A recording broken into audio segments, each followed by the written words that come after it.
I'm Rod Pierce. Welcome to my farm.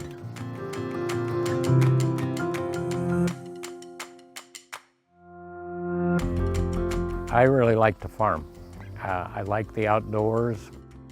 I like being my own boss.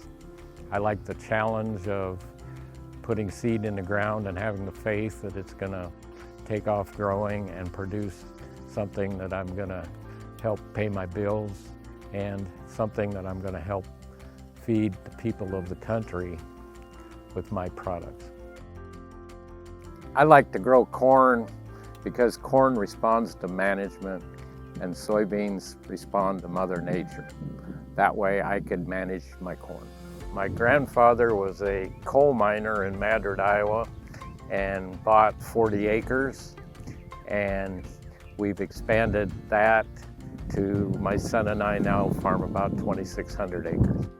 My part of the operation is trying to, do stuff efficiently and figure out what has the highest priority and what needs done, and having a long-term look at things and things in the future that we need to get done. We're very fortunate in this area because we actually have 3 ethanol plants in our area that we could take bids from or bid.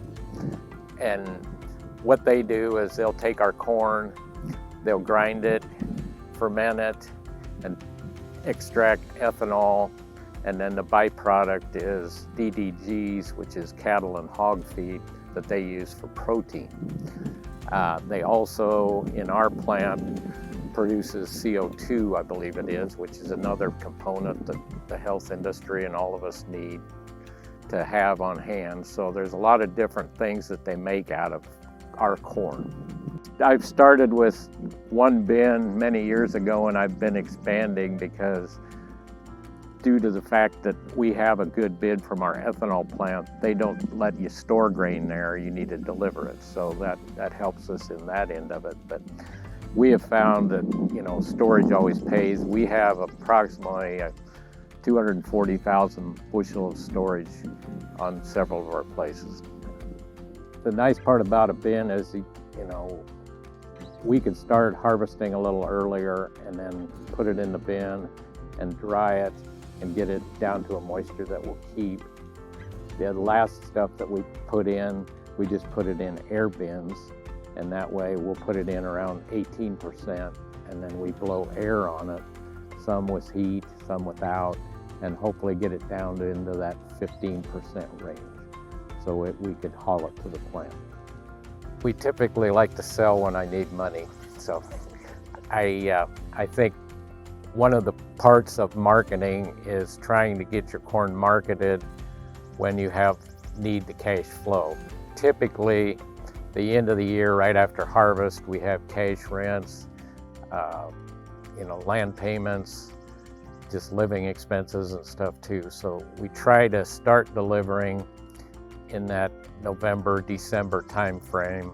Part of the reason is they have the best basis, which is the difference between the Chicago Board of Trade price and what that actual plant or elevator is paying.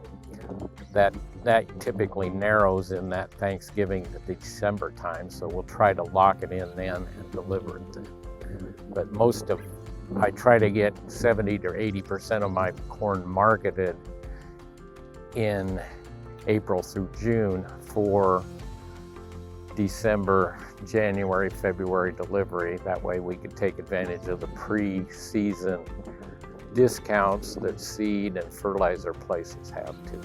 Efficiency is very important for me, so we try not to be overrated on our equipment. We try to look at what's going to create the best value when we buy it, as far as which size we buy in that too. We've got a couple tractors because compaction is a big factor in managing corn. So we like to track tractors because they have less of that. We have some older 4-wheel drives that we do some minimum chiseling tillage in the fall, 1 pass. We've gone to what we call vertical tillage on our tillage, which instead of sweeps tilling the soil, we use coulters. It just kind of chops up and some of the previous year's stalks, loosens up the soil, and creates a nice seed bed.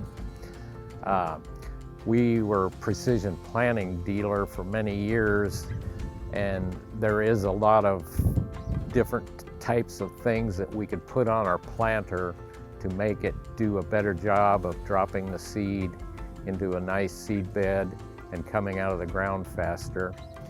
We also have starter fertilizer on that planter, which we feel is very important to get that plant to have a jump start, to take off early and get going. After that, we'll usually do one spray pass of a post spray, but we also do something different here in that we try to put most all of our nitrogen on after the corn is probably 6 to 8 inches high.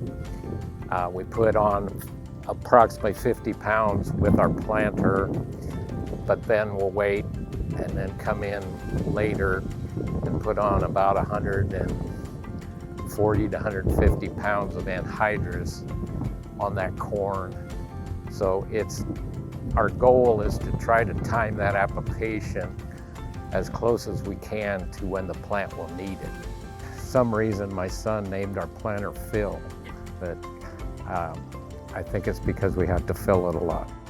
I don't know how to spell the word new, but basically we try to use equipment that's going to get the job done and give us the lowest cost per acre. Last year we're very fortunate. I had the best corn I'd ever had. Our whole farm corn yield averaged 233 bushel per acre. So we have steadily been growing that over the last few years. A lot of it just due to the genetics that have improved, maybe some of the practices. Mother Nature and God been with us. Typically, our yields would be, in that we've grown to where we're probably, and more of an average yield would be in that 200 to 210, 215 range. To me, the importance is getting the best genetics. In other words, a GMO typically has been modified to make that plant either A, have better yield potential, or B, be resistant to drought, C, maybe be resistant to certain insects and pests and diseases. So all of those things are very important in my management end of my farm. Everything that we basically do or try to do is safe. I mean, it's a gene that's been inserted into the plant to carry on whatever we're looking for, whether it's deal with drought, to add extra yield, to add extra protein, add extra oil to the corn, many different things. So basically it's making it a better product for the consumer.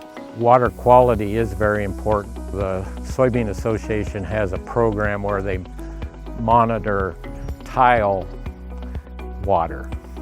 So I'm part of that group, and they come out to 3 of my intakes and monitor the water. And the other part that I like is they will benchmark me against other producers. So sometimes you think, and a lot of times I think I'm doing everything right, but when then you get benchmarked against other farmers in the area, you sometimes realize there might be a better way. And when I hear that, my first instinct is to find out what they're doing. And is it something that I can change or do?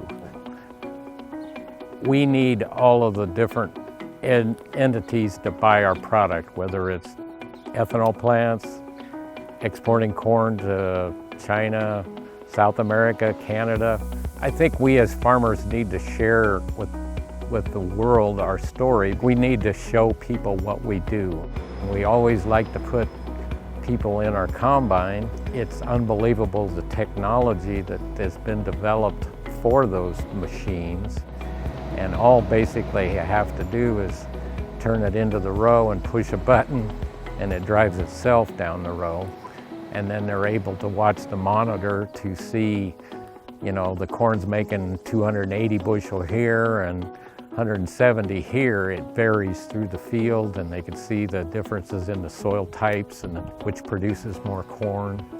But it is a very eye-opening experience, the amount of technology that we have.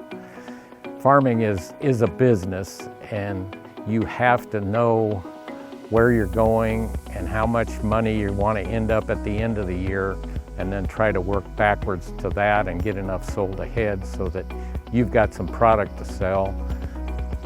I think we as farmers need to share with the world our story, because we're working hard to feed the world, and it's very important to us that we do have a very good product that they want to buy. It's very important that, you know, we work together. I really like to farm. I like the outdoors. I like being my own boss. I like the challenge of putting seed in the ground and having the faith that it's going to take off growing and produce something that I'm going to help pay my bills, and something that I'm going to help feed the people of the country with my products.